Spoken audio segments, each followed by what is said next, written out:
Welcome to the Blind Side Blitz, the show that hits harder than a safety coming free off the edge. The NFL playoff picture is finally coming into focus, and some of last year's heavyweights are suddenly wobbling.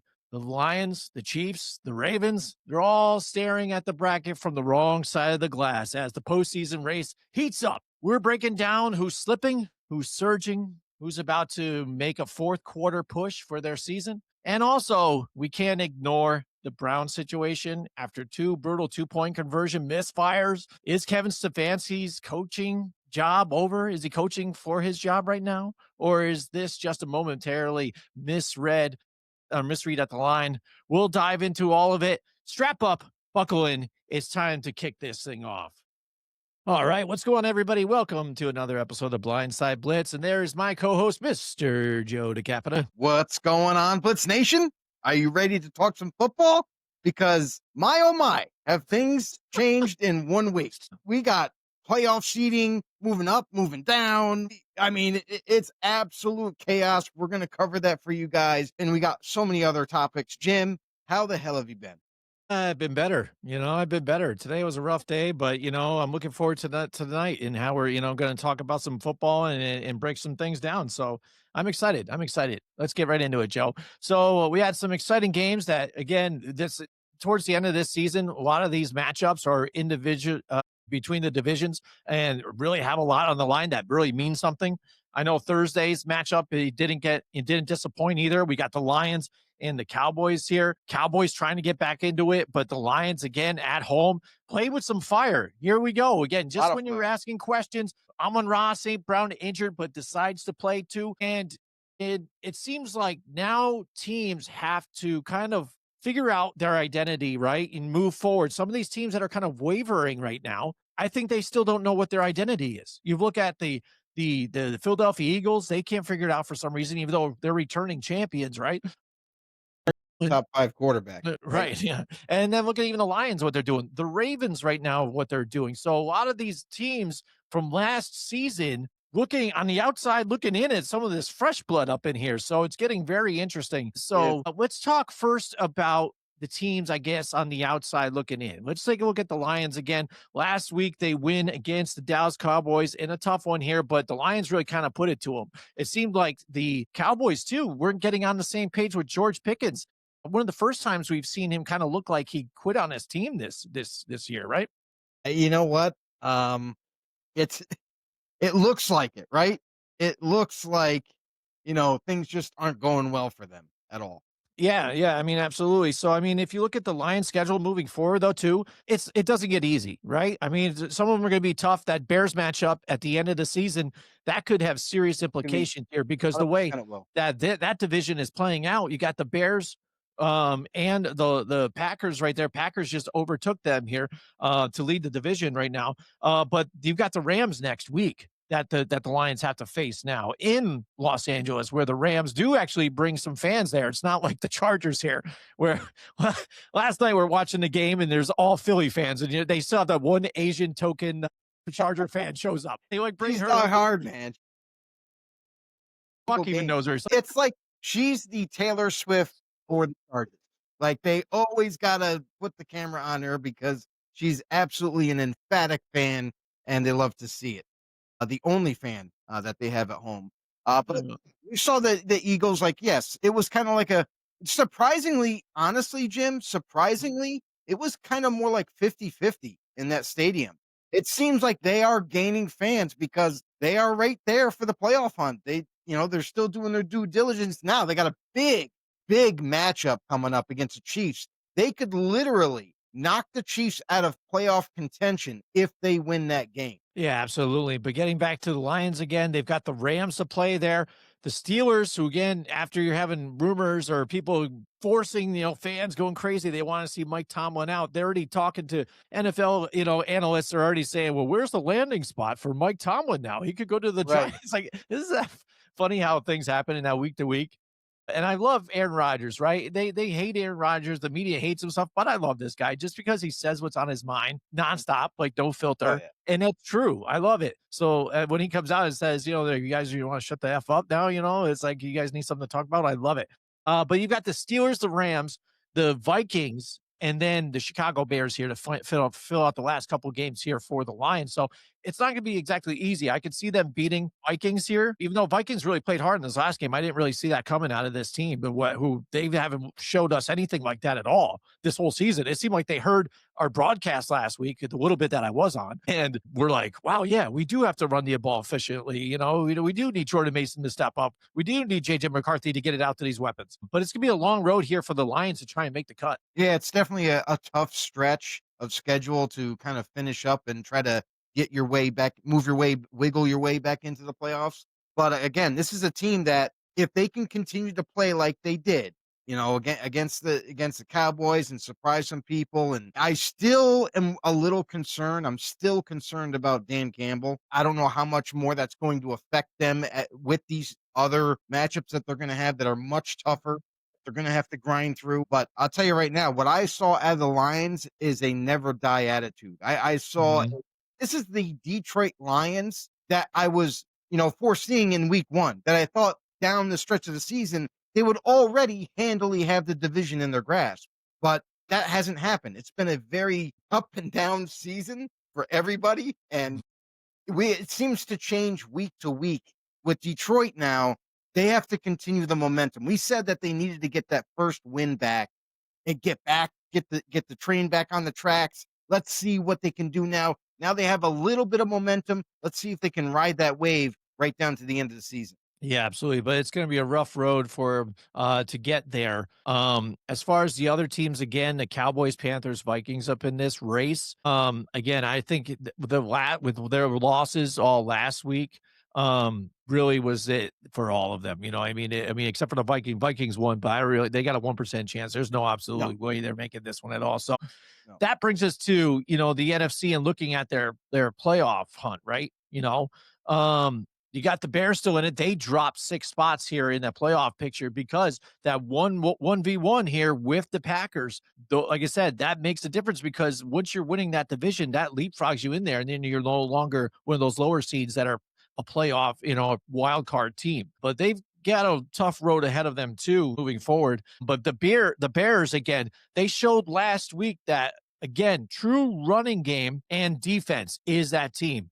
They win not because of what Caleb Williams is doing. They win despite of what he's doing, but kind of takes them the game to get some rhythm and pulls out some big enough plays at the end to kind of solidify their game. But it is key and all depends on defense. Yeah, it's defense. It's a defensive game, especially that division is very tough. The Packers now, they're also now starting to kind of rival them right now in the division. And honestly, the Bears going down the stretch, they got to remain in the winning column. They got to continue to win. And if they want to get a chance to kind of take over this division, surprise the entire NFL on being division champs, and then moving on into the playoffs, then they got to win these close games. So nothing is given in the NFL. We've already learned that. Like you have to own it, you have to earn it.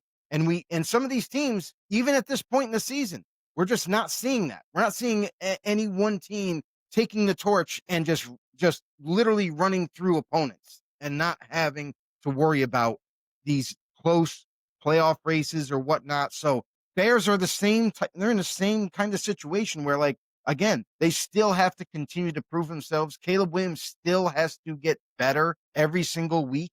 And you've already seen a dramatic change in his game playing style.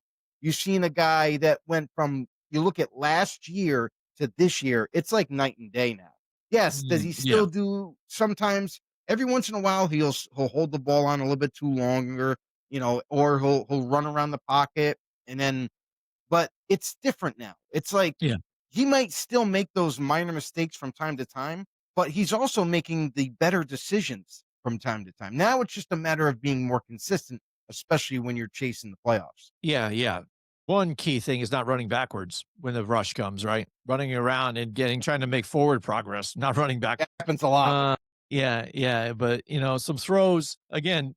Excuse me, trying to throw it away, which is positive for him, but then making some throws down the line. So, Chicago's going to be that seed. I think still I think right now for the NFC, I don't think much is going to change, maybe except for seeding within the 8 that are here. I really Right. feel confident about the solid 8 that are here. I really don't see any other ones creeping in here. And the fact that the Lions, when they play the Bears in this last game here of the season, they could play spoiler, being the team on the outside looking in, and ruin the Bears' chances, because if the Bears happen to beat the Packers next week, not this coming week, but the week after, they get to play the Packers again, and then they can pull out a victory. Again, that makes this division so much closer here, and they'll leapfrog each other for this division. So they want to be able to take that and be there. And if the Lions can kind of play spoiler here and take them down a notch to where now the Bears have to go to Los Angeles and play the Rams.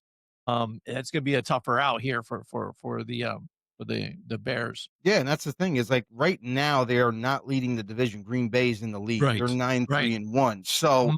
if for let's just say, for example, if the Bears end up winning the next game that they play against the Packers, now it goes to strength of schedule if they Yep. have a tie, right? Mhm. Like it's weird because the Packers ended up with a tie this Yep. season. So I don't know. I'm not 100% sure how that works or gets, is it better to have a tie? Is it worse to have a tie?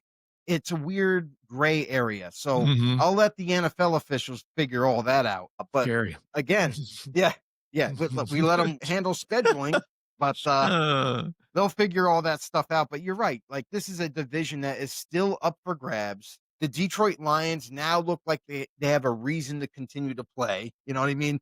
All hope isn't lost yet there. So you gotta they are also one of those teams where like who knows, maybe they can, claw their way into that wild card. Then once you make the playoffs, it's a completely new season. It's like that's the one hurdle that you have to overcome in the NFLs. Make the playoffs number one. Once you make it, whether you're a wild card or you're the number one seed or anywhere in between, now it's go time. Now it's turn the page. It's a whole new season. It's sudden mhm. death. So you got to bring your A game. Yeah, absolutely. And one of the teams I think I'm kind of surprised by to an extent, but a team that's built right and everything you kind of hoped for a season, because we've seen so many teams here not make it or see where they are just because of injuries, right? I mean, look at the Chargers. They're fighting through injuries and still being there and competing and still in that playoff order. The Lions have dealt with enough injuries too, and I feel like that those injuries, especially on the defensive side, had kind of plagued that team a little bit, and that's kind of why they are where they are. And then losing now Brian Branch, potentially after last week, the last weekend's here They injury. played without him last year. You Yeah, know what I yeah, I mean? know, right? So, but the Niners, what they have done with having no wide receivers because of injury, not having their starting quarterback in, right? And For having several Mac weeks. Jones there playing them, right? And just to keep the ship afloat, you've got your starters coming back healthy. That defense, right? After losing, we talked about some of the equity they had lost in the offseason to other teams. Robert Saleh there controlling the reins of that defense, playing great here in San Francisco. So that team as a nucleus playing great despite the injuries, sitting there at 9-4 in a tough NFC West division here. Yeah, let's say what it is. Like you even look at their defense now. There's a lot of guys that you might not even be accustomed to knowing. Fred Right. Werner, the middle linebacker, the Right. leader of that He's defense, not even is there. not there. The one of the best pass rushers in this game is not there. And not only that, they've lost the rookie the end. I'm trying to think. His last name's Williams, Michael Williams. I think I want to say Mhm. it is. He's done for the year. So like, it just seems to be an insurmountable amount of injuries to the 49ers. Guess what? No matter who or how many injuries total up, they seem to be in every single game. They seem to overcome the odds. So luckily for them, Mac Jones was the backup Brock Purdy and not nobody else Mm. because Mac Jones played out of his mind when given the opportunity. And honestly, he played better than Brock Purdy, who is their starter. So, I mean, talk about keeping the train going. Talk about, keeping their head above water when things looked bleak and ugly. They were able to overcome not only all these injuries, but now they're winning games. They're right in the hunt right now at 9-4. 9-4 with all those Mhm. injuries, losing your Mhm. starting quarterback. Are you kidding me? Right. Wide receivers galore. Like, oh my God. And now they're getting healthy. Like, yeah, they're not going to have their top two defensive players back this season. But let me tell you, They're getting the receivers back. They're starting to gain chemistry. And then defensively, even on the defensive side of the ball, the newcomers that are taking over are starting to gel. And you see that happen right before your eyes. The Niners team is a dangerous team. They're a team that everybody kind of wrote off. And now at this point, at 9-4, they could very easily make the playoffs, but they got to continue to win. They got to do it. Yeah, which is very doable. Again, last 2 weeks of the season, I would say they're toughest, where you've got that Bears defense and you've got the Seattle Seahawks defense and the way they're playing too, and in that division. So, I mean, that's going to be Oh, have yeah. implications too in seeding with each other. One's going to drop, one's going to go up, or even if the Seahawks they win, they're going to elevate possibly more, depending on what happens with the Buccaneers in that division there. So, and the Eagles. So, I mean, it's going to be interesting. Like I said, I think it might shuffle a little bit on this NFC side, but I think we've already have our 8 teams here or 7 teams to make the list here. But again, like I said, nothing but good Yeah. things to say about the 49ers and what they've done this season. Right. And that's the other thing too is Philly. Philly losing now 8-5 or is it 8-6 now? With They're the 8-5, they're eight right? and Eight and five five right now. right now. Yes. So with that loss to the Chargers, eight Mhm. and five, they're leading the division. And luckily for them, you know, the Cowboys started off really, behind the 8 ball, Yeah. and now they're trying to play catch up, but it doesn't look good right now. Now they have a 9% chance after losing last week. They have a 9% chance of making the playoffs, which basically is like it's wraps. Basically, Yeah. they would need a ton of help in order to get them into the wild card at this point, but they also got to keep winning. They got to win the rest of the games and get a Yeah. lot of help. So things don't look good there. Philly looks like they're going to be able to finish off and win the division, but that's only if they start putting more wins in the W column. And that's Yeah. where your point, Jim, about how we have our top 8 basically, but the seeding's going to change as we still have several weeks of football. So the Green Bay Packers, the Bears, like that could move up and down. Who wins the division in the very end? The Rams seem like they got that cemented. They got their Yeah. division locked in. But if you lose to the Panthers and teams like that going down the stretch, you know what? It don't look good. So, but yeah, and the same thing for Tampa. I mean, Tampa in this NFC, they've kind of been, they were hot in the beginning, and I understand they went through some major injuries and stuff with starters, offensive line, wide receivers, even Baker Mayfield recently Mhm. being playing banged up and still gutting it out. But they're 7-6 in that division.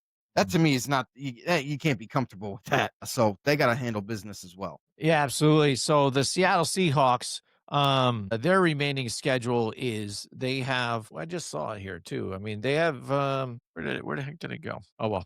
I don't know. Let's bring up the Eagles. I know you talked about the Eagles, right? The thing watching that last game was again telling to me. I think Troy Aikman brought up multiple times, and what we've kind of seen mainly this season. Jalen Hurts, yes, he has great QBR or not even QBR, but completion percentage. Not turning the ball over. I think he's Uh, 62nd in is turning the ball over with only 6 interceptions. He's tied for 62nd, which is ridiculous. But the other aspects of his game, he's 14th in passing yards, tied for 12th in passing touchdowns, and his QBR, again, that's an ESPN thing, but they rave about it, especially with how Drake Mays is at the top here. He's 20th. And in completion percentage, he's out of the top 10 as well with 64%, which is still good, but still out of the top 10. So he's not going out there and leading his team to victories when in key moments he's missing the easy checkdowns and overthrowing and missing, AJ Brown, expecting him to come down with it as long as you throw it up somewhere near there. A lot of the times this past weekend, even they were behind him and high. So it's hard to make those catches. I know analysts want to say, hey, 9 times out of 10, he's taking that and catching that. But for to be on a crossing route and a wide receiver or a quarterback throws it behind you high, yeah, so that's tough to kind of contort your body to come down with that catch, especially yeah, when you have a corner bearing down on you to lay the hit. So right now, what's holding them back, I hate to say it again, is their quarterback in Jalen Hurts. yeah. I mean, I want to say this, like, how would it? How can you make that type of a catch when, unless you make a miraculous reach behind one-handed catch, you're running full speed across the field and the ball, you got to, what? You can't just stop on a dime. You're running full speed. So the ball's got to be where it needs to be, accurately placed in front. It can still be high, but it's got to be in front to give him an opportunity. That's one thing. The other thing is Jalen Hurts. It seems like he's regressing the last couple of weeks. Like, what is this Jalen Hurts that we're watching on the TV screen? 4 interceptions? That's not going to get it done. You're going to hold. Yeah. You might be able to hold on to this division race and win it and cement your playoff spot. But I'll tell you right now, round one of your first game, the Eagles' first game in the playoffs, you cannot underperform. You cannot play like he's been playing. And AJ Brown, it's great that they got him back involved in the offense. But if you don't make the necessary throws when the opportunities arise, it's going to cost you. And you saw that in that Chargers game. Let's give kudos to the Chargers defense for once. Yeah, absolutely. They have been balling out. They've been playing out of their minds against high competition like the Eagles. That was in the beginning of that game. I'm like, I think the Eagles' physicality is going to get the better of the Chargers. That's what in the first quarter, it's like Mm, that's what it looked like. And then you're starting to Jalen Hurts forcing throws, Jalen Hurts missing opportunities to wide open. Well, maybe not wide open at times, but sometimes they were wide open and mhm, just missing that opportunity, overthrowing, mhm, underthrowing, whatever you want to call it.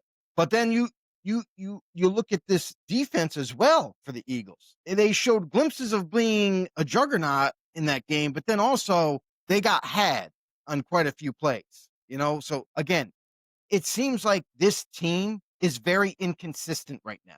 And we don't know exactly, are we going to get the Eagles of last year or are we going to get the Eagles of what we saw this past game against the Chargers? And that's got to be concerning for Eagles fans because I'll tell you right now, I understand they got all the confidence in the world with their team and all that, but you cannot continue to make mistakes like that Charger game and win in the playoffs. yeah, absolutely. Again, and but a good thing for them though, they've got a pretty easy road. They got except for the Bills, they've got the Commanders twice and your Raiders. Raiders is coming next week here. So the Raiders have been a pretty big disaster for them. So they should be able to handle business. And Washington with Marcus Mariota probably.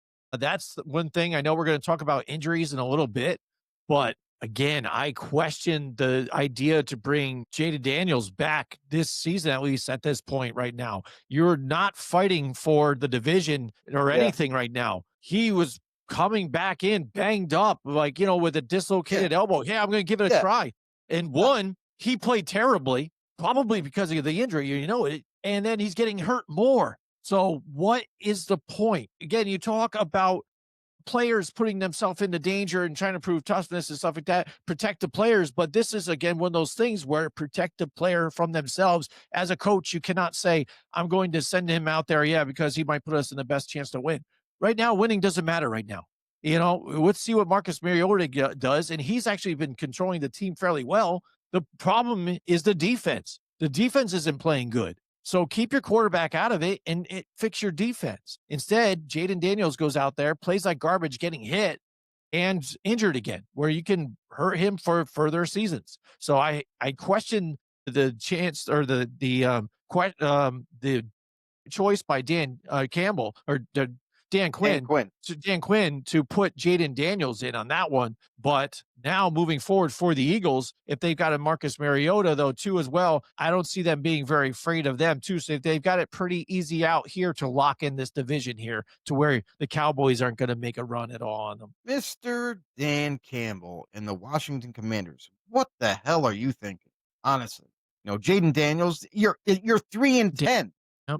You're not on the fringe of making the playoffs where you're like, okay, let's give it a shot. Hopefully he can help us get over the hump.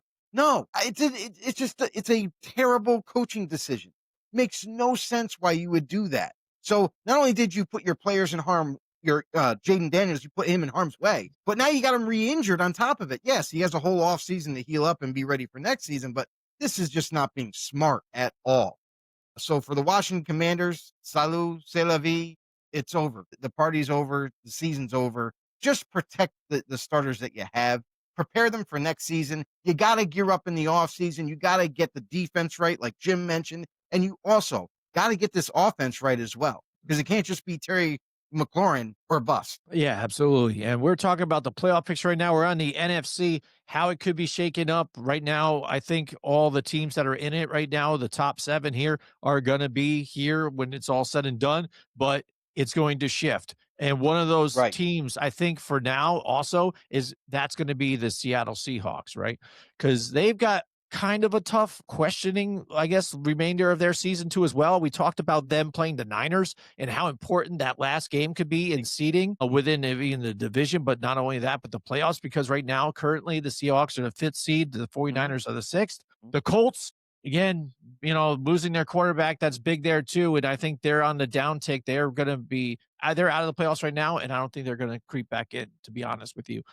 And next they've got the Rams, and then the Panthers, not exactly is a tough out, especially with the Panthers playing at home this season the way they are. With them doing it to the Rams, like I don't question them out here. So that Panther Seahawks could be a tough game here too. So they've got to win out as well here with a tough one with the 49ers. So the Seahawks, I could see them dropping to the 6th seed, at least in this one. Yeah, and that's the thing is you got these critical divisional matchups late in the season.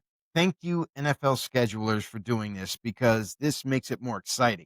These are very, very, even though it's divisional matchup, they're very meaningful games besides that, but also playoff implications. Like Seattle and San Fran, it's going to definitely be a changing of the guard in terms of seeding for one of those teams. Like you mentioned, Jim, like the Seattle Seahawks are 10-3 right now. The Niners are only a game behind them.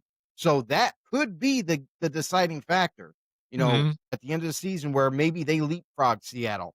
And it changes who they're going to end up facing, obviously. So the other key component, like you brought up the Detroit Lions earlier in the segment, Yeah. and they are 8th. They're sitting right outside the playoff race right now because they're another team that could they knock off the Bears? If the Bears happen to lose a game or maybe even 2 games down the stretch and they fail, Detroit continues to win. They get into the playoffs, Chicago gets left outside. So there's a lot of interesting scenarios that are going to take place over the next few weeks that we're gonna we're gonna be back here talking about it again. The final Mhm. bracket, the final 7 that made it, who got left out, who's snuck in. But again, is not it's definitely the most exciting NFL season because it's been so unpredictable. And it's gonna continue right to the very last week. Yeah, absolutely. And when you talk about continuing to the last week, I think the Buccaneers have to watch out here too, because that division, it seems like when these teams play each other, is probably the closest out of all of them, right?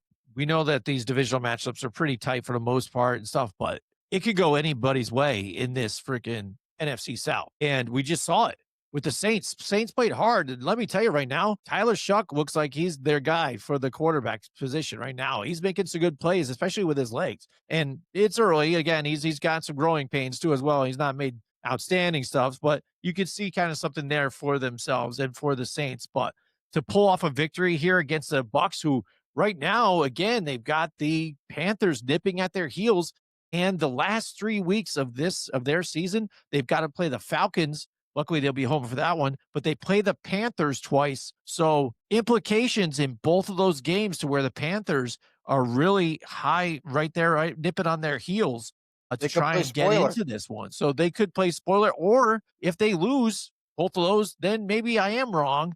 And somehow, the Panthers can jump into this bracket. But so this last couple of weeks for them, the Buccaneers cannot lay the foot off the gas here. They have to take care of business on teams they really should beat. Should win. And it Right. should be interesting too, where on December 28th, where they do play the Dolphins, where the Dolphins have kind of been surging and playing better. It's just too bad because now they've waited too long to get things together here and get things right there. So but they are playing rough now and playing tough, but it is reliant on that running game, right? And we said about it with the Dolphins, get that running game going, and you'll have further success despite losing some of the people they have due to injury or trades. But the Buccaneers really need to take care of business in these last couple of weeks. Yeah, definitely, and they should, right? Like, you look at that team where they were in the middle of the season, injury riddled, big name starters, 2, count 'em, 2 off high-end offensive linemen for them were down. Tristan Wirfs was missing the first half of the season,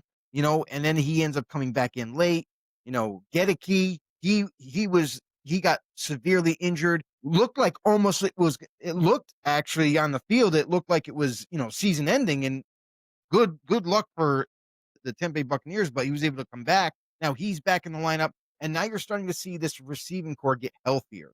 Mike Evans, I thought for sure was going to be back this week, but they held him out another week. So most likely he'll be back this week. So you're getting your weapons back. The only unfortunate part of this team right now is the fact that Baker Mayfield is definitely playing hurt. There's no doubt about it. This guy is a tough Yeah. grinder of a quarterback. This dude is absolutely amazing. The stuff that he fights through reminds me a lot of Matt Stafford in a sense. Stafford, Mhm. we've seen him fight with like one arm, basic or quarterback with one arm, basically. Yeah. So Baker Mayfield has that tough mentality to him, and it shows. So Tampa Bay, even though it doesn't look that great right now, I feel like they should be able to finish strong, gain some momentum at the end of the season against these opponents that they should easily beat, and then you go into the playoffs and continue that momentum there. Yeah, absolutely. So again, that covers pretty much everybody here. The Packers and the Rams. We said the Rams are pretty much they're locked in. They, I think, are getting the best team in the league right now. At least even on the Oh, NFC side. Even though they they look, did lose to the Panthers. I mean, yeah, yeah, we'll give them that's that. what I'm But saying. the Panthers, that's what I mean. They're that an anomaly. And I joked about it when that game was coming up. I'm like, well, they are at Right. home. So technically they should win because again, that's where they've been playing this year. They've been playing better at home, and then on away games are just kind of like a coin toss up in there. But still a good team. It all just depends on how, Bryce Young plays, I guess, in the game, It's But the not, and Packers, it's more about the whole team too. Bryce Young, yes, yeah. he does have to play more consistent for sure. But there's also struggles with the guys dropping the football as well at receiver, or for some reason the offensive line forgets how to block week to week. Like it has to all come together. When it does, you see the product on the field for Carolina where it's like, oh, they can play. They handle they were right there with the Rams. They were able to compete with one of the best teams in football this season. So you can see if they can get more consistent for next season, they could be a dangerous team. Yeah, absolutely. But looking at the Packers schedule now, again, this could get crazy. This All absolutely of it's it crazy, is. Jim. Yeah, It's all because crazy. we talked about the Bears playing the Packers 2 weeks from now, and that could have implications there, absolutely with each other and with the taking the division. But the Packers have to face the Broncos defense this coming week, then the Bears again, then the Ravens, who aren't exactly the Ravens of old, but Yeah. they're still kind of the Ravens, Right. and then a Vikings team, finally week 4 or the last week of the season here, who seems like, maybe they can turn it around, but um, they're playing better at least this last week. But that for these next couple of weeks here, right in a row, the Bears and the Broncos back to back are gonna be some tough outs here for them. So they really gotta get things done here and lock it in come the end of this season here. Definitely, and this is going to cement that division lead that they have right now. Only a Mhm. game above Chicago, but if they win against Chicago and they win, I'll say if they win 2 more games, I think they got it locked. I think they'll be fine. But again, those are very tough matchups, very tough. You got one of the Yep. best defenses in the Broncos that you're gonna have to overcome offensively. Jordan Love, you're gonna have to play your A game. The rest of the Mhm. season, we gotta see Jordan Love not just more consistent, but he's got to be on his A game. Like you can't make mistakes. You can't turn the ball over. You need to be consistent. So let's see if he can do that with the next several weeks. But again, they are another team that's in flux. If they happen to lose one, especially if they lose to Chicago, it might just flip the script on everything. And then, obviously they got those other couple of really tough matchups that they got to deal with. But Green Bay on the fence, nonetheless. Yeah, absolutely, Joe. And again, not much to say about the Rams except for they're playing on all cylinders again. We know about the defense, right? They're playing good.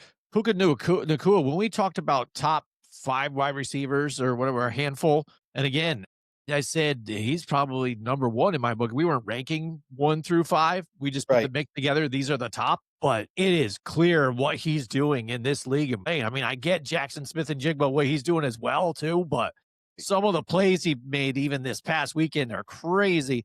And also interesting for the Rams is not only did you have Kyron Williams there, but it seems like Blake Corum is really getting more touches and really More putting involved. some things on too, more involved in that offense the last couple of weeks. So now as a whole, that makes it even scarier for this Rams team that can hit you with a Devontae Adams, a Puka Nakua, and then also the tight ends. But not only that, just the 2 running back situation. Plus, they've got a good defense and a Hall of Fame quarterback. So they've got it all right now for them. Yeah, but you know what? Jim, I gotta say, I'm little disappointed in the way the Rams have been playing lately. Defensively giving up way too many yards. That's not going to be necessarily what you want to see in the playoffs. You know, I do like what Stafford's been able to do. He's having a freaking MVP year. He's fourth in passing yards.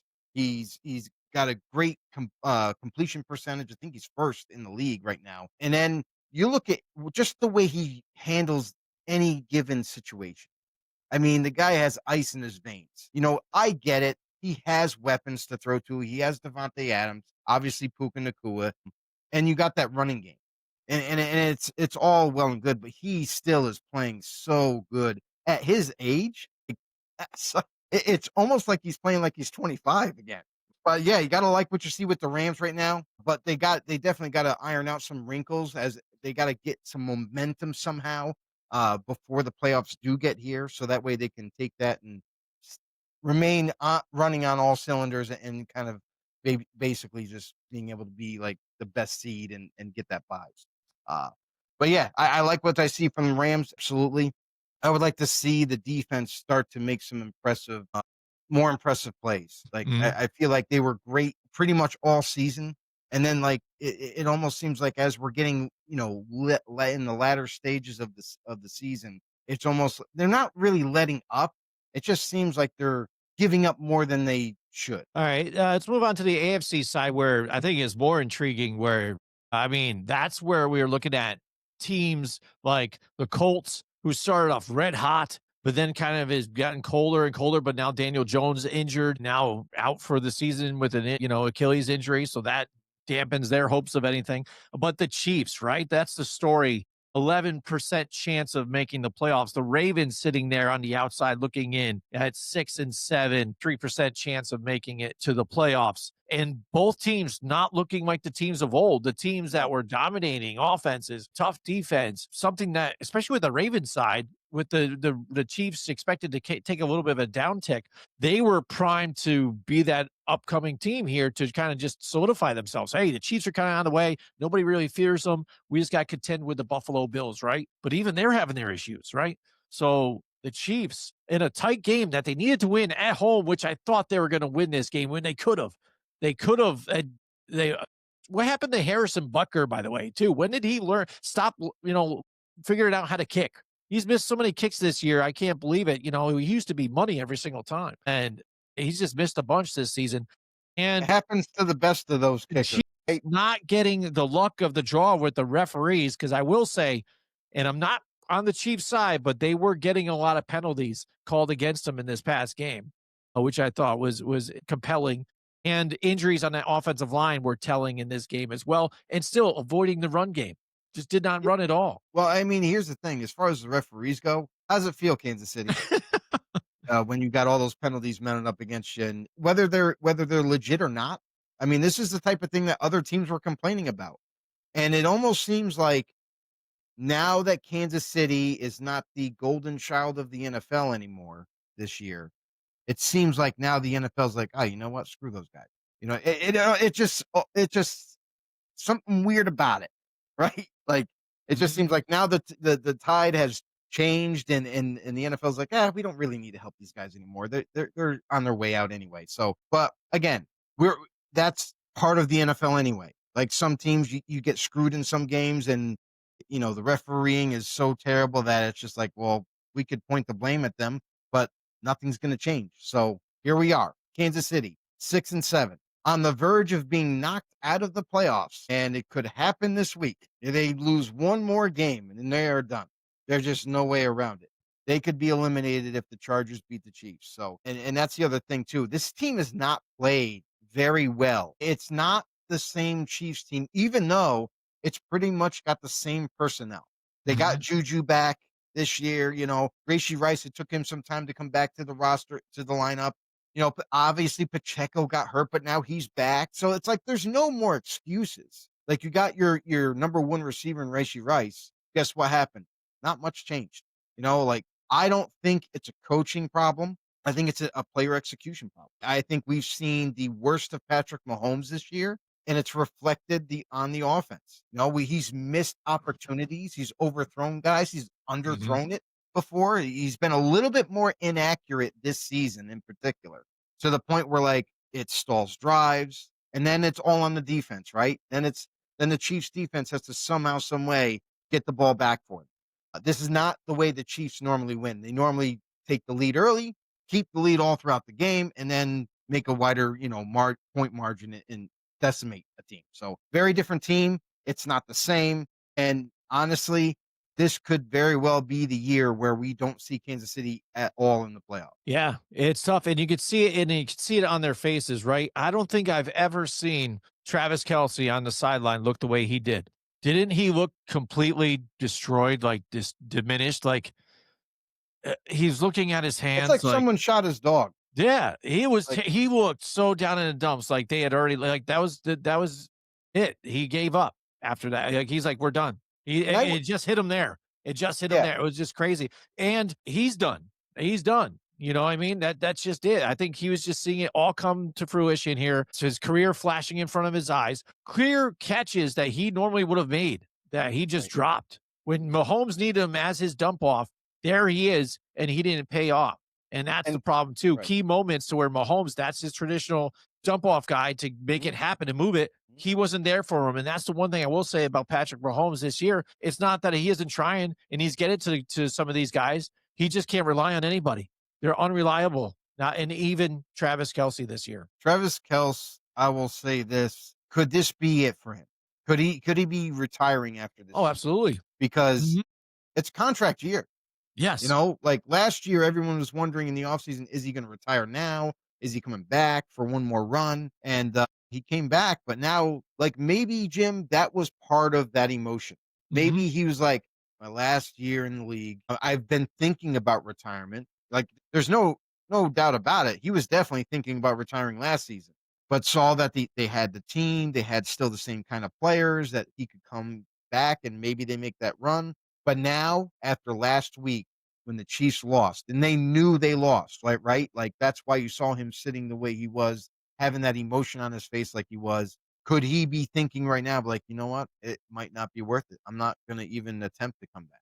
It might be time to retire. Yeah. And I think that was what you saw right there. It was flat out. That's what it is. It's over. I'm done this way. This is how it's going down. And it's sad, but you can see it. They're defeated and they've got, a tough road ahead of them. They've got some good matchups, but they've got the Chargers this coming week. Titans, that I still think they can easily beat them. Titans were surprised me Yeah, this last week with a play there, right. but they've got the tough Denver Broncos too, the face here in that defense here. But by Got that time, if the Denver Broncos could win here, I think they can even lock it up this week. So you got they might yeah. even rest their starters at this point. They will rest the starters against the Chiefs, You have two divisional opponents left that are right? both above you right now in the division. Mhm. So they're both really good teams. You got to somehow overcome those odds, and that's not to really necessarily get in the playoffs. That's just to have a shot. So obviously, even if the Chiefs are eliminated, right? Whether it be the Chargers knock them out, the Broncos, or both of them, right? They're going to be licking their chops for the last game to play the Raiders. I'll tell you this right Mhm. now. They're going to make it Oh yeah. a statement on the Raiders. They hate them so much. So, but that being said, Kansas City right now on the outside looking in, and it doesn't look good for them. Maybe they can overcome the odds, but it seems like the odds are stacked against them Well, this year. this year's tough because again, the way it is, and everybody how good they are. Mhm. I don't think 10-7 and the Chiefs being where they are, which I think they can be. I think if they can win these next four. I don't think they will, but I think they definitely can. I I don't think they think win ten and 2 out of the seven. 4. Yeah, I don't think 10-7 is going to get them in it either way if they win these next 10. Yeah, I think they Just get 2 out of because 4 anyway. Yeah. mhm. All right, and now let's bring up the Ravens here, right? The Ravens. Boy. Lamar Jackson, he's running a little bit still, but he still doesn't look the same, man. No. He really doesn't. And this No. defense is even not playing like they should be too. Derrick Henry not getting the ball enough either. Like this team just doesn't look right to me. And I will say this though, in that last game, I think some of the calls were questionable against the Yeah. Ravens too as well. But I still don't give that an excuse for why they lost the game. No. I think And they you're easily could have won that game. Lamar Jackson. Come on, dude. Like we've seen glimpses of your running ability, but just not enough. Like you're not threatening defenses, Mhm. and even when it seems like you're gonna take off out of the pocket, you stop and then try to make a throw. Zay Flowers, I'm sorry. Zay Flowers this year has been disappointing because when he's given the opportunity and Lamar does get the ball to him, he drops the ball. Like he doesn't have the most consistent hands this season. I don't know what's going on with him either. Is it because of lack of opportunity? Maybe because that sometimes that happens with receivers. If they're not involved in the game plan, and then all of a sudden you get a couple passes thrown to you, you know, sometimes you lose focus and then you drop the ball. But still, like this offense looks like a shell of itself. I mean, I'm sorry. Like I don't see the creative RPOs like they once utilized with Derrick Henry in the backfield and also utilizing the tight ends. Isaiah Likely, for the Yeah, first time in a right. while, I noticed that he got more involved in the game plan and he was deadly. Mhm. Keep using it. Don't stop. Everybody's worried about Mark Andrews, but guess what? They forget about Isaiah Likely, and that's where those big catches came up for them. Derrick Henry was almost a non-factor in that whole entire game. I don't know. I've never seen a Ravens offense this lost. Like it almost seems like they don't even know their own identity anymore. Lamar Jackson is completely confused as a quarterback. I know he's trying to consistently show people like, oh, I can still throw in the pocket, but that's not your game. That's not how you guys win. So this is a team that is in grave danger of missing the playoffs. They had a great opportunity facing the Pittsburgh Steelers, tied up Mhm. with them, could have taken the division lead. Instead, they fell on their face. It is what it is. Yeah, absolutely. And we talked about it, Joe. Lamar Jackson, since coming back from injury, hasn't looked the same. Just count down week 10 through 14. Week 10, he was 18 for 23, zero INTs. I get that, but 14 rushing yards on 5 carries. Week 11, 87 passer rating, 17 for 29, 36 rushing yards on 9 carries. That was like a good day for him lately, which we know he's got to be a more balanced guy. He's got to give you 100 and, 300. That's Lamar Jackson. That's MVP Lamar. That's who he is that makes him special, right? And only one passing touchdown in that game against Minnesota, by the way, too, who hasn't looked very good. And then in Cleveland, 0 touchdowns, 2 INTs, 193 yards passing, 14 for 25, 47 passer rating, 10 rushing yards on 4 carries. Against Cincinnati, a bad defense, 246 passing yards. I get that. And only 7 yards per pass, though. Like, where are you beating the people on that deep threat to some of these guys? You got DeAndre Hopkins again, just wasting away back there, too. Like you said, Zay Flowers making some plays, but again, topsy turvy, can catch it. Sometimes he can't. And now against Pittsburgh, 219 passing yards, 6 per average per pass, and not running that often either. And we've said to have success with this team and the Ravens, Lamar needs to be Lamar, and he hasn't been. And this road to the playoffs, these last couple of weeks, is not easy for them. Cincinnati, since Joe Burrow came back, that's not a tough out. Yes, their defense sucks. They'll still give up 30, 40 points possibly. But I really don't think the Ravens are going to put up 40 points against the Cincinnati Bengals. Joe Burrow almost single-handedly beat the Buffalo Bills in terrible weather in Buffalo, except for the couple pass tips they end up being interceptions, fluke plays.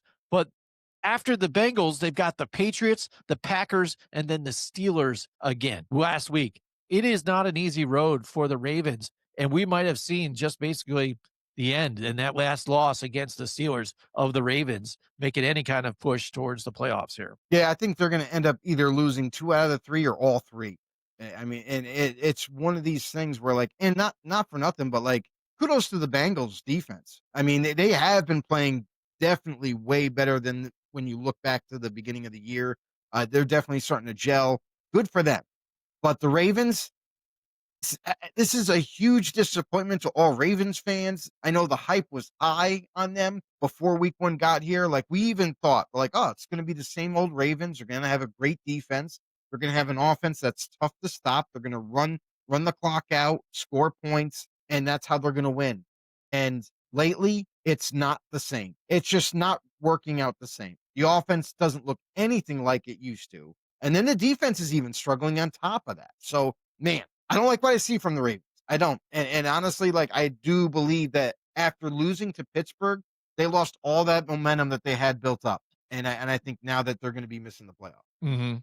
Yeah, absolutely. So let's move on to the Colts. Again, they're one of those teams that they started off hot. I think Daniel Jones is a good spot for them, to be their starter. Yes, I even, they drafted Riley Leonard and he's getting a chance to play. I know there's been talks about getting Philip Rivers to come back to maybe try and make a playoff run for them, but I don't think that's a good idea. Getting him off the couch to try and make this because it's going to be a rough route either way. It's going to be tough. Philip Rivers wasn't playing the best when he was in the league the last couple of years for them. That's why they were looking for quarterbacks. That's why you have Daniel Jones there. That's why you have Anthony Richardson there. I think it's just done. You just got to admit it when it's over.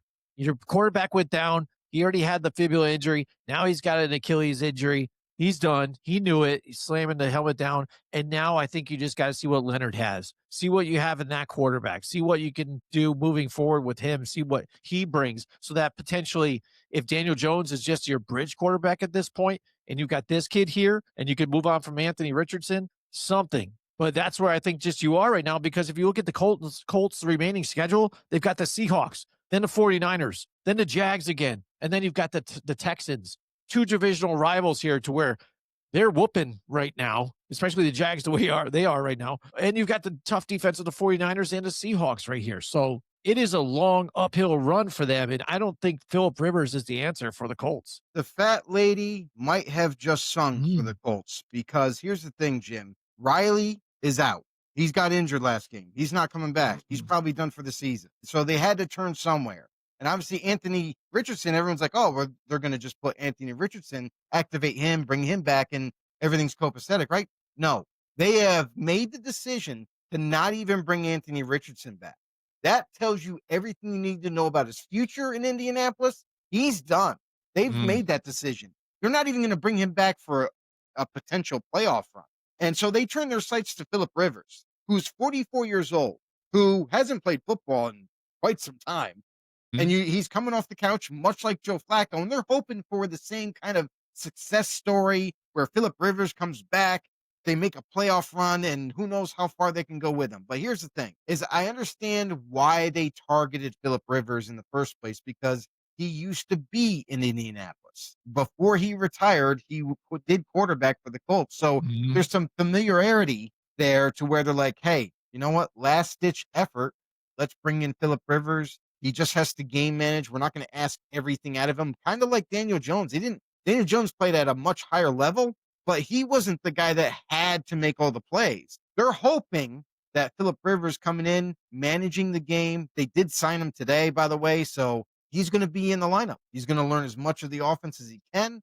He's going to go out there, give it his all. And who knows with the Colts, but I got to say, it doesn't look good. No, absolutely not. Like you said, you just might have to just admit when it's over, right? It was And a good it's run on next year. It's terrible. I Yeah. mean, this is a Colts team that none of us thought that this Colts team with Daniel Jones coming in, nobody thought that this team was going to be as good as they were. 8 and Mhm. 5 right now. Yeah, Mhm. they have a shot, but man, it's very slim. Yeah, absolutely. And then meanwhile, in that same division, the Texans who are coming on strong, feeding off that defense. CJ Stroud just has to play clean ball, which I think he's been able to do here. A couple of misreads in this last game, but again, I think he has enough to make a good push with this team and what they're doing. If you look at the next remaining games, too, all winnable. You've got the Cardinals, who, again, Brissett, he's not even your bridge quarterback at this point, even too. I think they just need to move on and go fresh all together there in Arizona. The Vegas Raiders don't have a quarterback, and they're a bad team.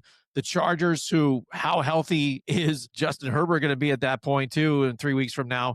And the Indianapolis Colts now. So the last game of their season. So very easy to get, I would say, 3 wins out of that one for the Texans, especially with the elite level that the defense is playing at. And you won't have Kansas City to face anymore. So you don't have to worry about all those ridiculous flags that were thrown against them like last season in the playoffs.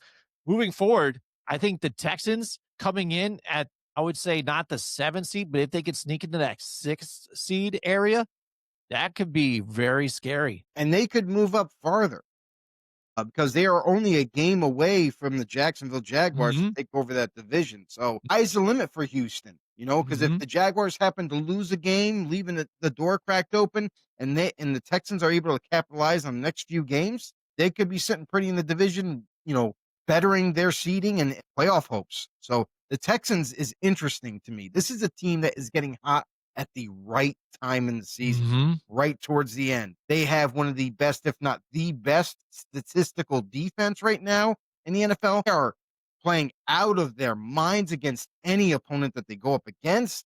And it was all about the offense. From the beginning of the season, how much they struggled. And obviously they went through some like injuries throughout the season and whatnot. Collins missing some time. But now what you're seeing with this offense is Woody Marks, a rookie running back, Mhm. teaming up with Nick Chubb, really kind of forming a nice 1-2 Yeah. punch in that backfield. The offensive line starting to gel together, starting to play much better football.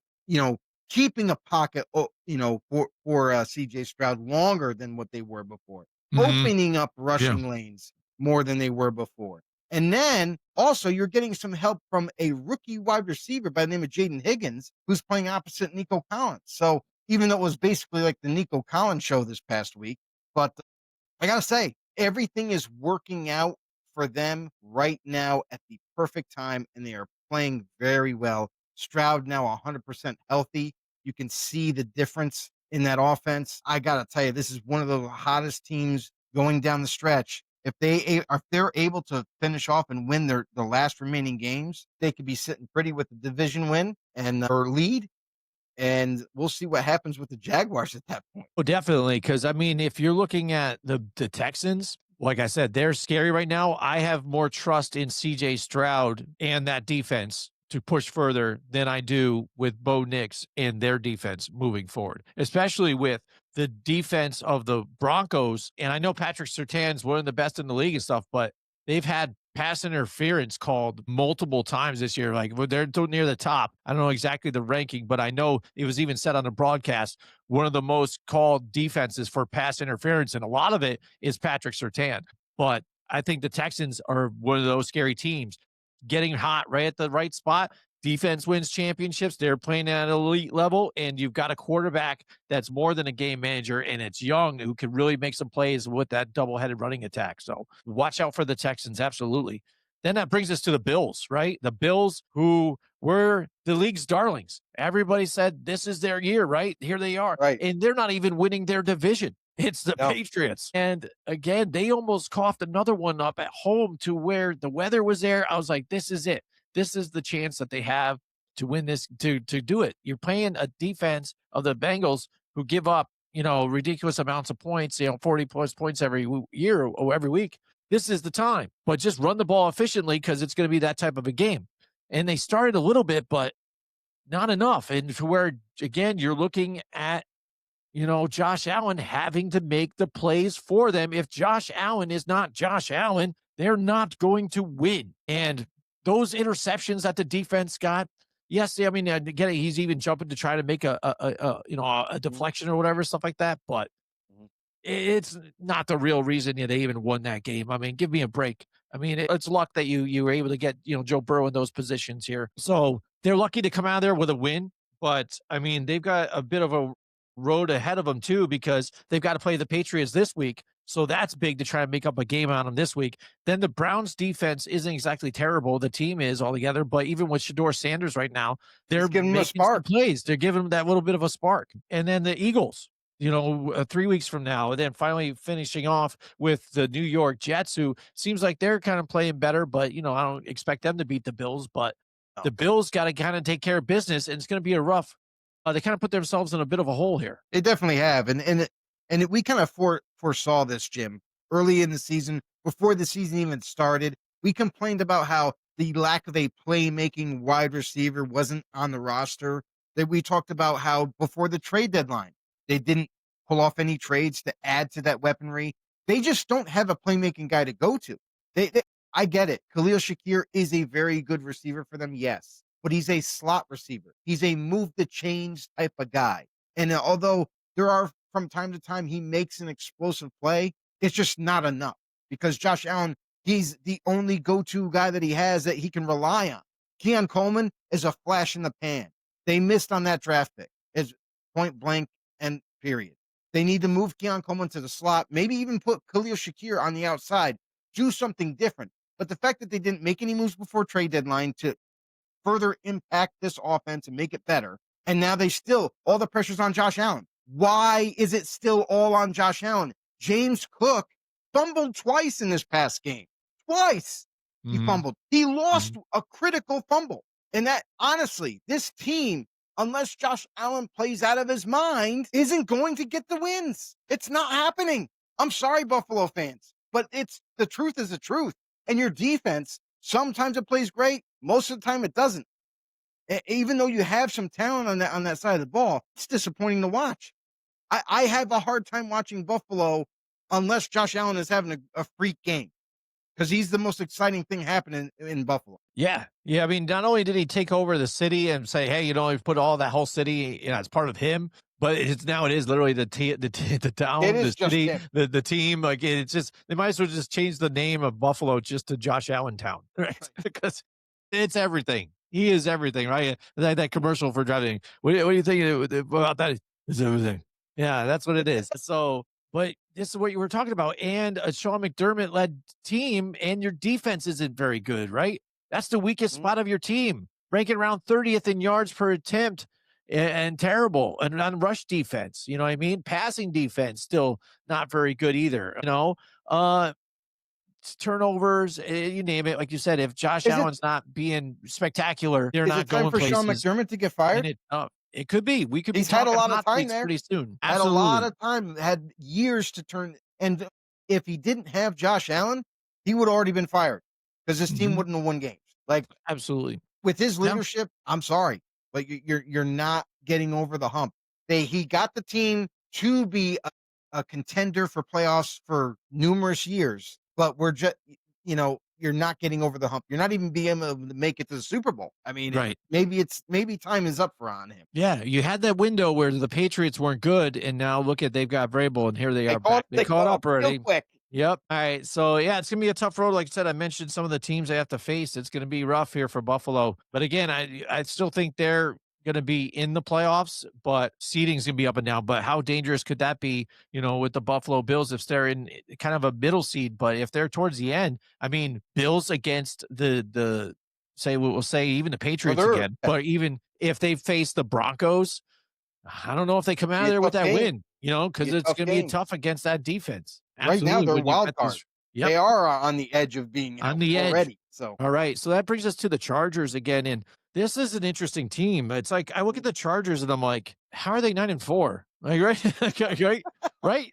I mean, I don't know. Is it just me? I mean, because I'm looking at them and I'm like, how are they 9-4? Because nothing about the Chargers really jumps off the page for me, right? Vidal has been a nice, you know, running back to have while Marion Hampton's been injured, but now he's back, been back for a couple weeks here, but now kind of last week it seemed like he was playing a little better. And we talk about them bringing in Keenan Allen as a veteran wide receiver to help out Live McConkey get a little bit more open and things like that because they had some other wide receivers leave and not have that wide receiver talent there. Defense has been playing really good again. And you saw it last week or last night with how they kind of stepped up. They knew Justin Herbert was injured and they felt like they had to put this game on on their shoulders, and they did. I think they played their lights out hard for him to try and make this as easy as he could here, because basically the way the the Eagles were playing, they were losing this game easy, turnover after turnover, and that defense making big plays. Just Justin Herbert with one hand. Well, what can you do? Like I got a question again with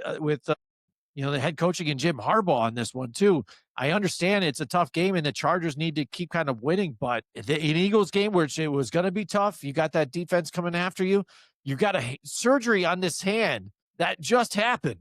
Like you've got metal bolts and plates in this hand, and he's holding it literally like this, not even to secure a football, really, and running and trying to run and keep it stiff. Like that is so uncomfortable. And if you're trying to make a deep run into playoffs, you're throwing your banged up one-handed quarterback out there right now to get killed. I don't like that situation right now. no, I mean you don't have a healthy offensive line. We talked about it No, before that about too. how like you just don't. You have a shell of an offense. You got a bunch of backups starting right now, Right. and it even though they've done a really good job in terms of the running game, sometimes they struggle in the passing game, and it shows where Herbert has to run the ball. He has to break the pocket and take off. We saw that numerous times against the Eagles, and that he just does whatever needs to be done, honestly. And he'll distribute the football. He is a tough quarterback.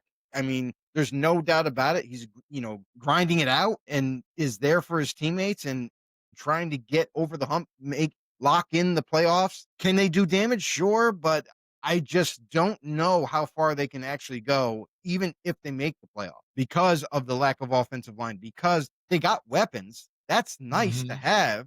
But if you Mhm. don't have protection and you don't have time to throw the ball, we're seeing a very different offense now from the Chargers. This is not the balanced offense like it was. Yes, they still try to run the ball. Sometimes, some snaps they have success, sometimes they don't. And then when they're behind the eight ball, it's hard for them to get to the first down. So this is a team, like you mentioned, Jim. Chargers defense played out of their minds. They played great football, and we got to give kudos to where it belongs. Jesse Minter, the defensive coordinator for the Chargers, honestly is one of the best young, bright minds in the NFL. And I could really see him this offseason get some head coaching nods, interviews anyway, to maybe pull him away from the Chargers, because the guy's been in 2 years. This guy he's changed this offense completely around into his vision, and they're playing at a high level. Yeah, luckily for them, they did scratch out of there with a win in the overtime. I mean, that was a crazy overtime to watch too, and another turnover seals the deal at the end of it, where it looked like the Eagles were going to come down and win.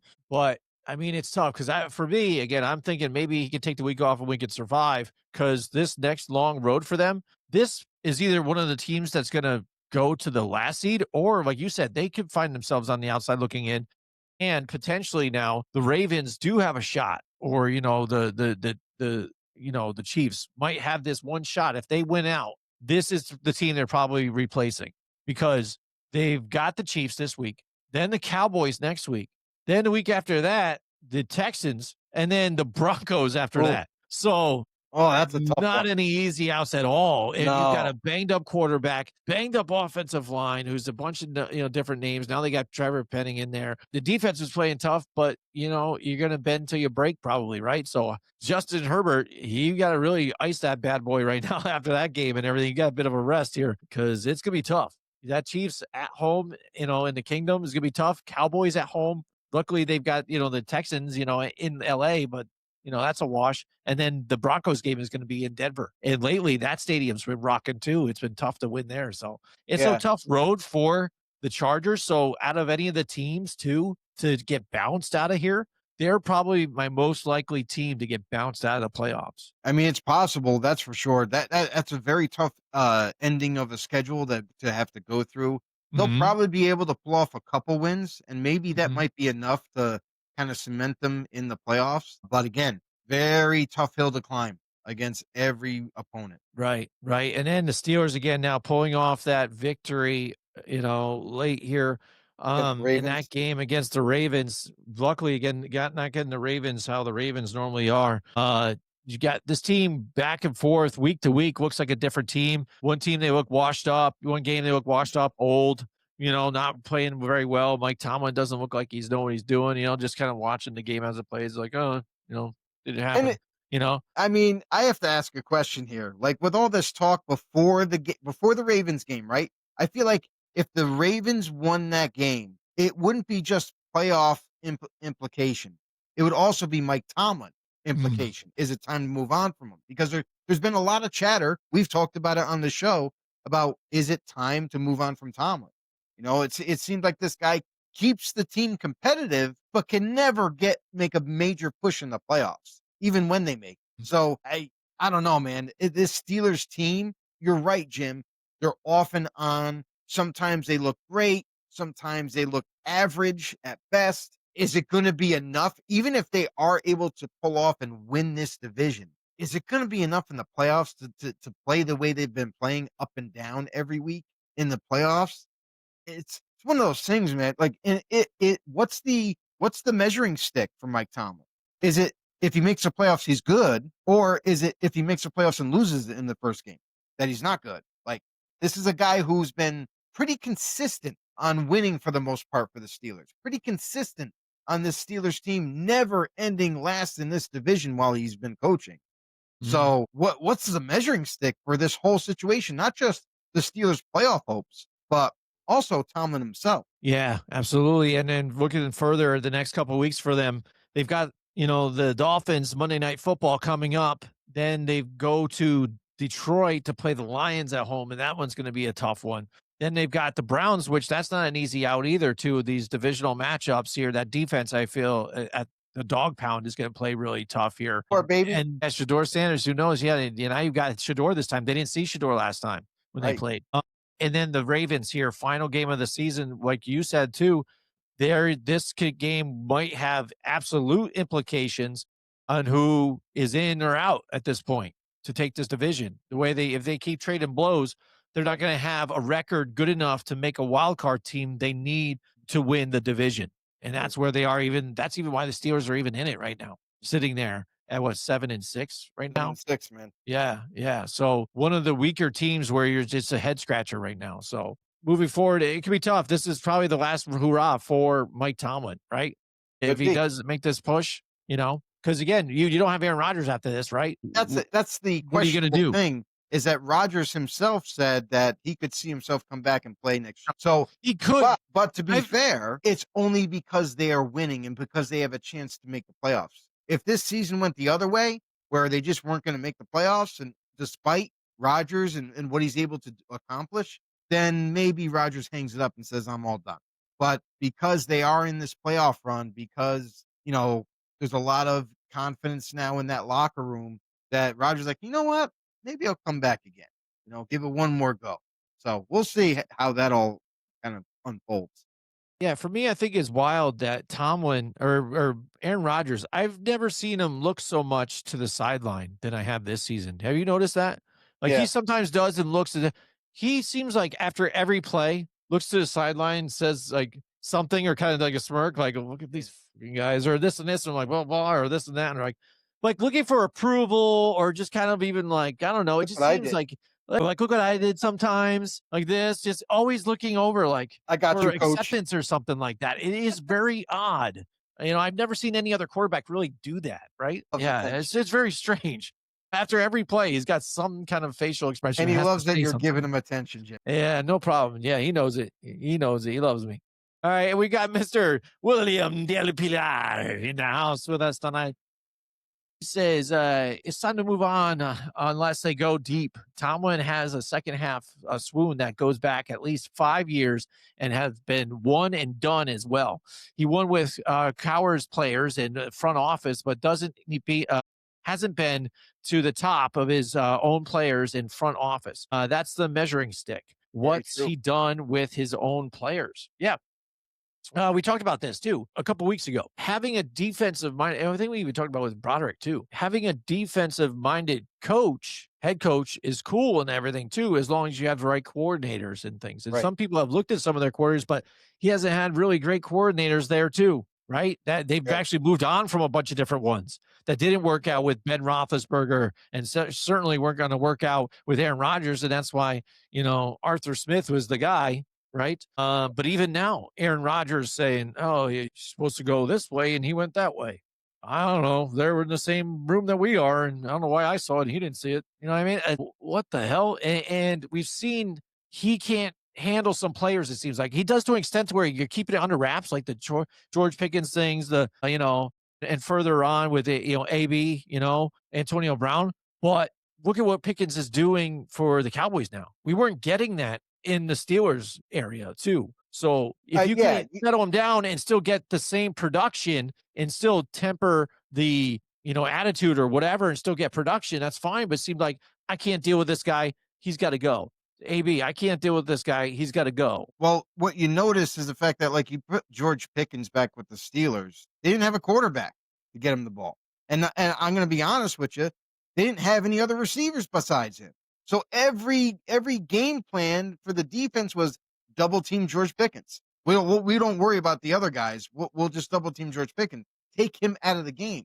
So it's like, they didn't have the quarterback, the right quarterback at the time to throw him the ball. And then on top of that, defenses were always locking him up. Not to say he can't get open, but I'm just saying like they were making it a game plan every single week. Like he's the most dangerous offensive weapon.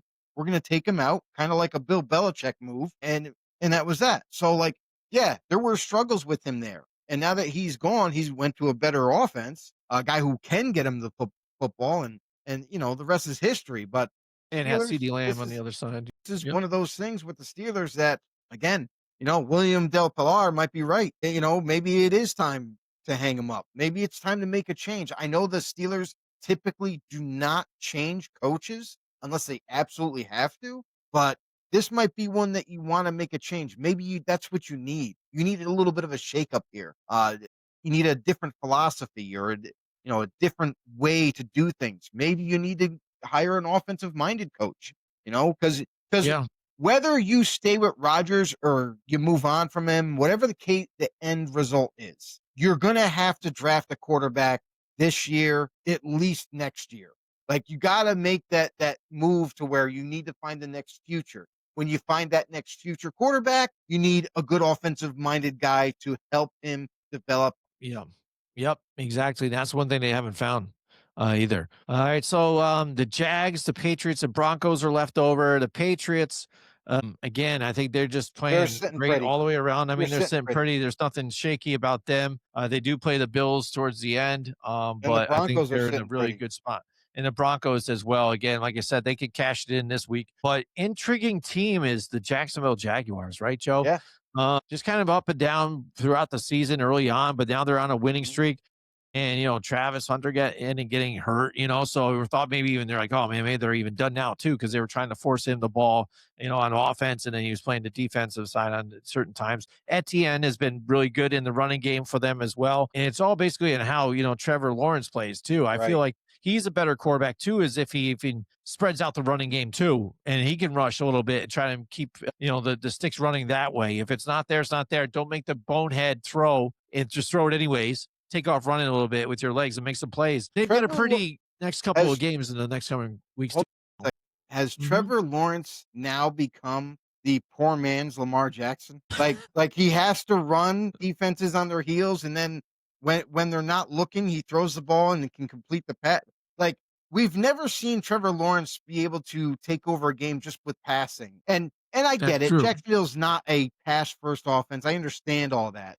But when it comes time where like you need to come back from behind, win, or you're down by 2 scores, you need to carve away and get back into the hunt here where you need to throw the ball more. He's never had that success. He's never been the guy where put it all on me. I'll carry this offense and we'll get back in this game. And that's where he struggles when the pressure is on him. So I just don't, this Jaguars team, I didn't have confidence in the beginning of the season. Even though they're 9-4, I continue to not have confidence in them just because of Trevor Lawrence, not the team.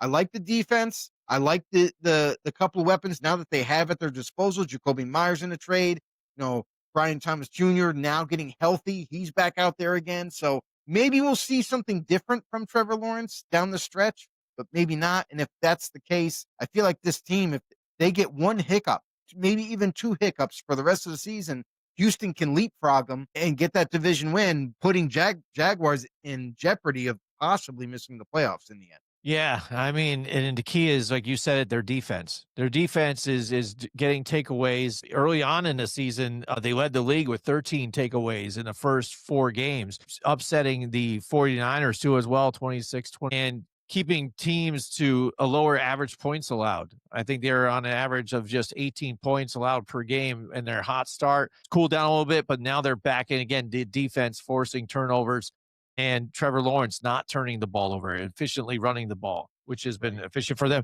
But again, their schedule though plays out really easy for them too. Well, kind of to the most part. They've got the Jets this coming week, Ooh, which I think that's a is a tough one. winnable game. But they do have the Denver Broncos again, and that would be kind of the litmus test of where they are. Right, 2 Right. good defenses. How are the quarterbacks going to play? I'm not high on either of them, at this point. But I have more.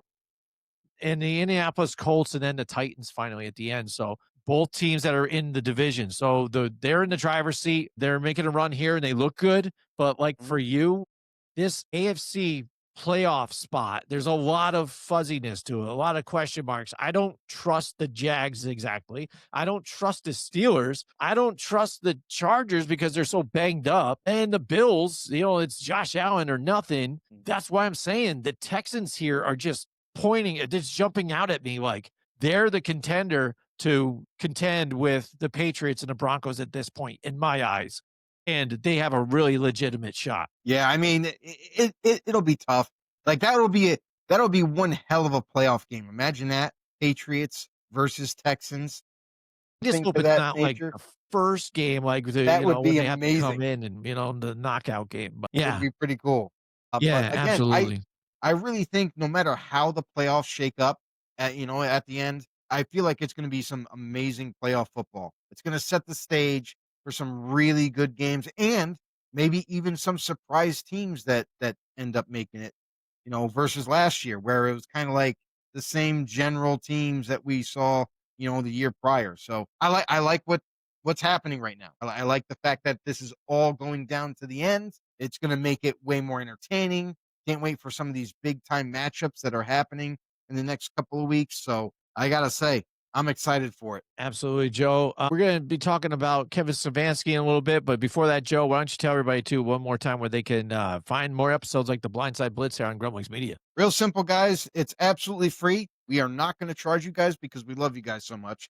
Head over to YouTube for us at Grumblings Media. Make sure you guys hit the subscribe button. Also, hit the thumbs up while you're there. It goes a long way to possibly letting other people see the show. And don't forget to tell a friend to tell a friend and share the love. All right. Yeah, we talked about a bunch of different injuries throughout the league, and we'll get that in a little bit. But I think one thing that was telling in one of the games here, the last couple of weeks actually too, is Kevin Stefanski and his play calling on when it's time to go for it, right? And time to win. Shador Sanders, like we talked about, whether we liked him or not, he's added a spark to this team. And you're looking for a conversion, and now you pick out the trick plays with Judkins running them and things, and just clear miscommunication. So I don't Hey, know how often you ran these plays, but when it's the time to win, this is who you trusted it all, and it looks terrible.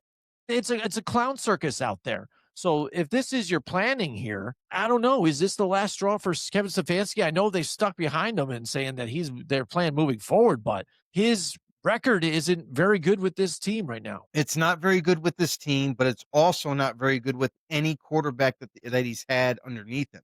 He's never once taken out Deshaun Watson. Go back to that big major trade they made. They're like, this is going to be it. We got our quarterback. We're moving forward. Did not play well at all. Obviously he was on a 2-year hiatus due to injuries and other court problems, but he couldn't turn him around. He couldn't, and he had a lot of talent, and then they move on from him, and they've had Joe Flacco there. They've had numerous quarterbacks all try out for the role, all fail under Kevin Stefanski. So if this guy can't develop a quarterback or even help a quarterback with play calling, then what good is he? That was the sole purpose of him having this job, was to turn the offense around, to be a team that can put points on the board. And when you look at this past week, all these negatives about Kevin Stefanski leading up to this moment where Cleveland having that spark from Shador doing what I think he threw for just over 360 passing yards. The guy was, I mean, you got to say it. I didn't think this guy was going to be very special, and maybe he still isn't special yet, but Mm. he's given this offense a spark. He's making some difficult throws here and there. Is he still making mistakes? Yes, but he's a rookie. Let's give him a break. But then when it comes time to, like, you got nothing to lose. You're the Cleveland Browns. You're out of the Mhm. playoffs. You Mhm. got nothing to lose. Excuse me. But you can play spoiler. You can upset some teams. Maybe he's showing the fan base like, hey, yo, we got our guy. Like, we can win with Shador. But instead, you go with some weird trick play. And yes, they practice all these plays in during the week and everything, so they get them ironed out. But game on the line, where's your quarterback? He's not on the field. Why? Why? Right. After Shador and what he was able to do in that game, why don't you put the ball in his hands and say, you know what? I trust you. Go make Yeah. it happen. Didn't see that. So that shows me, like, all right. And I know it's one play, and maybe this is a little harsh, but Kevin Stefanski, by not showing the confidence in Shador Sanders on that in that moment, you're showing me that you don't know what the fuck you're doing. Maybe it's time to maybe it's time to give you the axe. Maybe it's Yeah. time to move on from you, because guess what, buddy? You haven't done anything for this offense. I mean, the last time this offense had any success, and it doesn't matter with the quarterback because they still can't seem to find one. Maybe they did find it with Shador. Maybe they didn't. But it was always the running game that bailed him out. It was always Nick Chubb that bailed him out when he was in Cleveland. So Stefanski's got to go at this point. Like, it's time for a regime change. It's time to move on. It's time to get someone else in this damn organization to maybe turn this offense around. Well said, Joe. I mean, I couldn't have said it better myself. The passion. I love it, though. I love it. Absolutely. I'm glad Thank you're you, on the thank you. same page with me on this one. For I wasn't sure if I wasn't sure if I was going to get any pushback on this one. So, but you said it all. You took the words right out of my mouth. Uh, Frustrated. I'm yeah, frustrated for the Browns fans out there. Like, come on. absolutely. At Because this how can point, you you've go had ahead at this point? Yeah, kind of like Sean McDermott in a sense. Like, Sean McDermott has had more success, obviously, but it's similar, right? Like, in a different way. This guy loses more games than wins, but the yeah, thing yeah, is, like, it's been years of you to of your ability to turn this offense around, at least. Maybe not the whole team, but the defense is pretty good already. Still is pretty good. But your job being brought in there in Cleveland was to change the offense around, to make it a impactful offense to coincide with that good defense, and it's not happening. yeah. He's on the losing side of things at 42-50 as a head coach. You've had multiple quarterbacks in the house, including Baker Mayfield, who looking pretty good over there with a defensive minded coach here Worst in mistake Tampa ever. Bay. Worst Uh, decision ever was getting rid of yeah. Baker Mayfield. Yep. Yep. Besides that, Case Keenum, Jacoby Brissett, I would give that a wash. But you had just Deshaun Watson there, and he looked terrible. Joe Flacco, Mhm. like you said, bringing him off the couch, he looked okay, but still not enough. You're Right, supposed to be the whisperer, right? right. Dorian Thompson Robinson, PJ Walker, and now Shador Sanders, not only counting Dylan Gabriel and Kenny Pickett, all have played at least 1 point for the Browns, in a game. And that's what I mean. And the key right there is you had Baker Mayfield right after they just ran Freddie Kitchens out of there in 1 year. They're like, hey, he's my guy. I like him. And then Yeah. they're like, no, frig this guy. I got to get this guy out of here. And they elevate, Stefanski. And he's had Odell with their, the wide receivers that they brought in there to try and help, All Jerry, kinds of Judy, all kinds. everybody, Yeah. right, Cooper. That's what I mean. The weapons to do this. Plus, they had Nick Chubb, you know what I mean? And still couldn't get it done with that great defense. And not to So mention, there's no more excuses anymore. You've right, got to go. not to mention, think about when Stefanski first took over the job. He had a veteran riddled offensive line that was pretty good. Not great, but pretty good. Solid, right? And you didn't do what was necessary to bring in receiving talent, to bring in a quarterback. Well, I'll just say, if they kept Baker Mayfield and then just built around him with that offensive line, who knows what the Cleveland Browns could be today? Who knows? They could be one of the better teams. It's just one of those things where when bad decisions are made, it definitely knocks the organization back for years. Not just, a couple years and they'll get back on their feet. No, it hinders you greatly. Yeah, absolutely, Joe's. Yeah, I'm glad with you. I just had to get off my chest, and you actually did it for me though, so that felt good either way. Uh, Injuries again. We touched on that already. We talked about, With yeah, with key ones that mattered. I think injuries, as far as for teams that aren't going to be in the playoffs, it is what it is for that. And I think with some of those teams, we're going to be looking forward to see who their starting quarterbacks might be, or movement further going forward further with everyone. But the key injuries were, the Justin, Herbert one with playing injured, which I think is going to I be think he's, telling throughout the season. yeah, Uh, they got that but pretty well worked out. Like, yeah, it's still going ooh, to it's be gonna be painful, tough. but Yeah. at least it's not. Listen, if it was a No, I get starting it. hand, he wouldn't be in there. I get it. You know, But then the biggest one is Daniel Jones obviously going down. suffered a That torn just Achilles, ending a crushed season. the season for them. Yeah, of course. And we've talked about this before. Any team that loses their starting quarterback, normally, a lot of teams don't have a good backup, so you can't even like salvage the season. This is Yeah. a roll of the dice type of move where, like, now that they know that Daniel Jones is done for the year, that they bring in 44-year-old Philip Rivers off the couch and hoping for the best. We'll see. Who knows? Who knows? But Yeah, we shall see. we'll see if that happens. All right. Another thing to mention, Trey Hendrickson, a little bit of Yeah. news here, will have core muscle surgery. That is ending his season, Mhm. obviously. Now, the interesting thing is he was only signed to basically a 1-year deal. So, ending his season now. Now we've known the Bengals for quite some time never could get a deal done with Trey. Does that mean that now he's going to ride off into free agency, or do the Bengals still try their damnedest to try to keep him in Cincy? So, We shall can't see. wait can't wait for that to transpire. But again, Absolutely. it's one of those things you got to deal with these injuries sometimes. Sometimes they're so critical that you just simply can't overcome them. Yep, yep, absolutely. All right, so that's it for the show. We appreciate you guys. We appreciate the comments. We appreciate you guys. If you would go ahead, subscribe to the channel, Grumblings Media on YouTube, and also hit the like button and comment, leave a comment. We love to respond to your guys' comments out there as well, too. And we will see you guys in the next one. Hey everybody, this is Big John from Grumblings Media, and I just want to say thank you for watching our content. If you want to support our efforts here at Grumblings Media, just smash the subscribe button right here, totally free, or just go ahead and consume more of our great content. Click either one of these two boxes.